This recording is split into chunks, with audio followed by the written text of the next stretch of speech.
Comment poser des tuiles à emboîtement, niveau de difficulté de marteau? Avec un ingénieux système d'emboîtement qui limite au minimum le recouvrement des tuiles entre elles, ce type de couverture réduit la charge à supporter par la charpente et offre un coût de revient très avantageux. Vous aurez besoin d'un larmier, d'un écran de sous-toiture HPV, de clous 2,8 par 70, de contre-lithos, de lithos, des tuiles en emboîtement de votre choix avec leurs accessoires, d'un peigne d'égout, de bandes de closoir de faîtière ventilées, de tuiles de rive et de faîtière.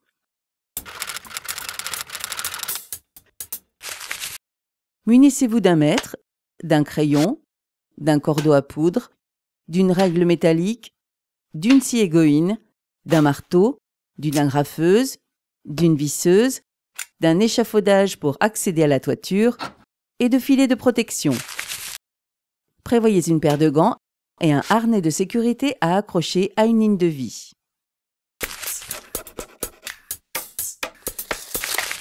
Définition. Si vous regardez un pan de toiture de face, on parle de rive gauche et de rive droite pour les côtés, de faîtage pour le sommet du toit et d'égout pour le bas. En bord de rive, il existe plusieurs types de tuiles de rive selon les modèles de tuiles qui protègent des intempéries. Vous avez le choix entre la tuile à rabat, la rive universelle ou la rive individuelle. Les tuiles faîtières couvrent la jonction des deux pans de toiture au sommet du toit. Le pureau, souvent cité, est la partie non recouverte d'une tuile qui est exposée aux intempéries. Il désigne également l'écart entre lithos de dessus à dessus. Aspect réglementaire. En neuf comme en rénovation, la réalisation d'une toiture doit prendre en compte les contraintes architecturales du lieu et respecter les normes établies dans les DTU. Pour refaire une toiture existante à l'identique, sans changement de pente ni de matériaux d'origine, une déclaration de travaux en mairie suffit. En cas de modification de pente ou de matériaux, un permis de construire est obligatoire. Prenez soin de travailler en sécurité. Calcul préliminaire. Avec la surface totale de votre toiture, vous pouvez estimer les mètres linéaires d'écran de sous-toiture nécessaires. Prenez en compte la largeur d'un rouleau, la longueur du pan de toiture et le nombre de lais, en majorant pour compenser le recouvrement des lais entre eux d'un rang sur l'autre. Pour les tuiles, les fabricants indiquent généralement le nombre moyen de tuiles à emboîtement par mètre carré. À chaque type de tuile correspond une pente minimale exprimée en degrés ou pourcentage selon la région et le site, avec la pose d'un écran sous toiture ou pas. Si la pente de votre toit est trop faible, vous ne pouvez pas les utiliser. En partie basse, positionnez et fixez le larmier, sorte de bavette d'égout en zinc ou PVC, garantissant ainsi la continuité d'écoulement jusque dans la gouttière. Fixez sans forcer pour laisser une libre dilatation. Le premier lait d'écran de sous-toiture devra reposer sur le larmier. Tendez-le et agrafez-le sur les chevrons de la charpente. Des repères vous aident à respecter le recouvrement des laits d'un rang sur l'autre. Au final, l'écran HPV doit couvrir toute la toiture et venir aussi en recouvrement continu sur le faîtage. Fixez l'écran. Des contrelates clouées au droit du chevronnage confortent la fixation de l'écran. Elles permettent de ménager une lame d'air pour la ventilation et servent de support pour la pose des lithos. Assurez-vous que votre charpente s'adapte aux dimensions de vos tuiles, sinon coupez la longueur des chevrons en fonction du pureau indiqué par le fournisseur. Un repérage précis. Un essayage à blanc aide au repérage des lithos. Près d'une rive, positionnez une tuile sur des chutes de lithos, de sorte qu'elle dépasse des chevrons et descende à l'aplomb du centre de la future gouttière. Tracez déjà le repère supérieur du litho. Prenez la cote entre le repère et le bord du larmier. Reportez la mesure sur la dernière contrelate, en bord de rive opposé, puis marquez la ligne au cordeau à poudre.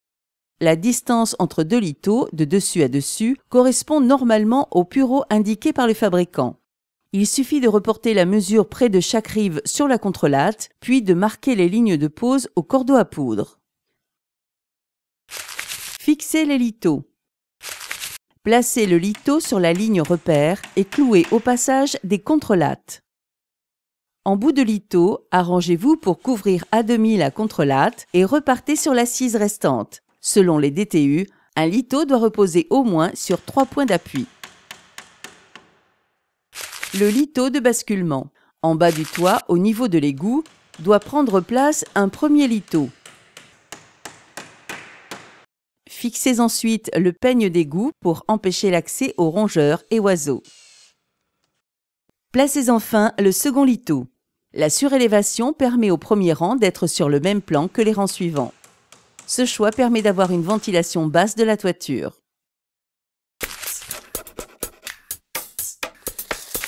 Comme la largeur d'un pan de toiture ne correspond jamais à un multiple exact des tuiles, il faut pouvoir jouer latéralement pour équilibrer un léger dépassement au bord des rives de chaque côté. Vous devez donc réaliser une rangée de témoins en bas et au haut du versant de toiture pour déplacer ensuite les tuiles d'un côté ou de l'autre, voire éventuellement d'utiliser une demi-tuile en bout de rang pour mieux équilibrer. Un bon départ. En fonction du sens de recouvrement latéral des tuiles entre elles, commencez par la rive de droite ou la rive de gauche et installez les tuiles du premier rang. Vérifiez en bout de rang si la rive opposée épouse correctement le pignon et ajustez si besoin l'écart entre les tuiles.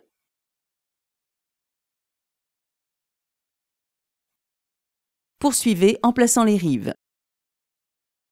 Vérifiez l'alignement avec la règle métallique. Réalisez maintenant la rangée témoin en partie haute. Finalisez avec les rives opposées et vérifiez avec la règle d'alignement. Ôtez une tuile toutes les 4 tuiles et tracez l'alignement au cordeau entre la rangée du bas et la rangée supérieure. Fixation des rives. Vous avez le choix entre une fixation par crochet ou par vissage. Vous pouvez aussi utiliser des clous à condition qu'ils ne rouillent pas. Fixez selon votre choix toute la ligne de pose ainsi que la rangée de tuiles d'égout.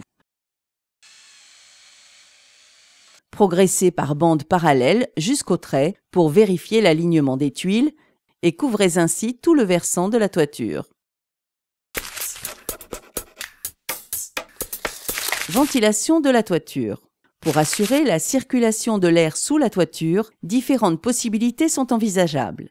Si absence de ventilation en faîtage et égout, positionnez les chatières en partie haute et basse.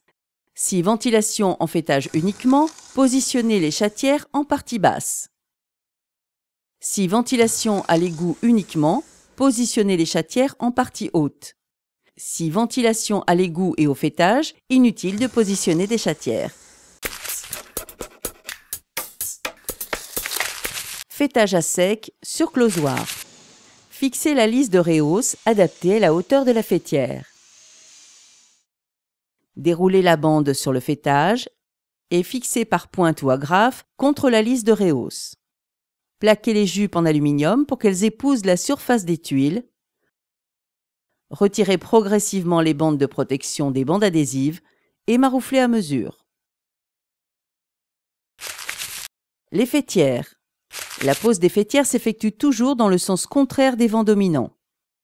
Fixez vos tuiles faîtières une à une sur la lisse de rehausse. Posez maintenant le fronton pour apporter la touche finale à votre toiture. Un chantier à réaliser dans les règles de l'art pour offrir à votre maison une nouvelle couverture. Une question, un doute, un conseil? Contactez le 0810 634 634.